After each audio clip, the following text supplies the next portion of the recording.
Hammaga assalomu alaykum. Siz Koreya kosmetika sirlarini, yuz parvarish qilish haqida barcha ma'lumotlarni va haqlarni aytib o'tadigan Komuks.uz kanalidasiz. Kanalimizga xush kelibsiz. Bugungi mavzuyimiz o'smirlarning terini parvarish qilish haqida va eng foydali maslahatlarni beramiz.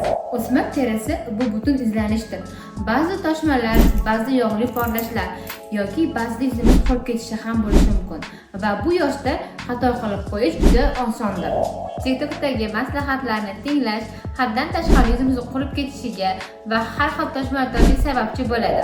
Avval yuzingizni yuving, yumshoq mahsulotlar bilan hech qanday holatda sovundan foydalanmang.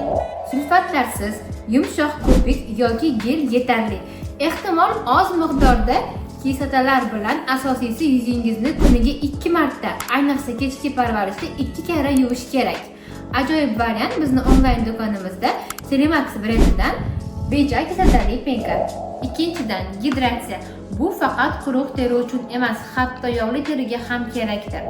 Masalan, Skin Madagascar 1004 brendidan tarkibida yashil choyli toner va Selimax brendidan tarkibida non-ekstrakt bilan. Agar namlik bo'lmasa, teringiz ko'proq yog' ishlab chiqarishni boshlaydi va vaziyat og'irlashadi. Quyosh bu shunchaki sariq nurlar emas. Bu yallig'lanish, pigmentatsiya va aknelar kelib chiqishiga sababchidir. Shuning uchun yil davomida quyosh bo'lsa ham, bo'lmasa ham SPFlardan doim foydalanish kerak. Yog'li terilar uchun teksturasi geliviy bo'lgan kremlardan foydalanish kerak. Masalan, Roundlab brendidan Scapain kremi bu tinchlantirib beradi. Keyingi mahsulotimiz Dermafactory brendidan Houtinel tarkibli kremimiz. Bu krem ham namlantirib beradi, ham tinchlantirib beradi va toshmalar bilan kurashadi. Endi nima qilmaslik kerak? Men ugrilarni siqib chiqaraman va ular yo'qoladi. Aksincha bu xato. Yana uchtasi paydo bo'ladi va sizga chandiq sovg'a. Bo'yanish, make-up. Ko'p og'ir bo'yanish, ko'proq muammolar. Pardoz chiroyli, lekin uni qanday olib tashlashni ham bilishingiz kerak. Men buni TikTokda ko'rdim. Ugrilarimning ustiga zumli pastani surdim. Aksincha bu menga yordam bergani yo'q.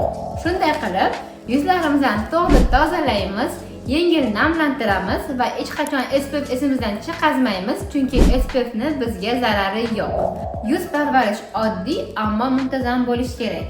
Agar video davomida ma'lumotlarimiz tushunarsiz bo'lgan bo'lsa, kommentariyada qoldirishingiz mumkin. To'g'ri va yumshoq parvarish bo'yicha boshqa videolardan xabardor bo'lish uchun bizni kanalimizga obuna bo'ling.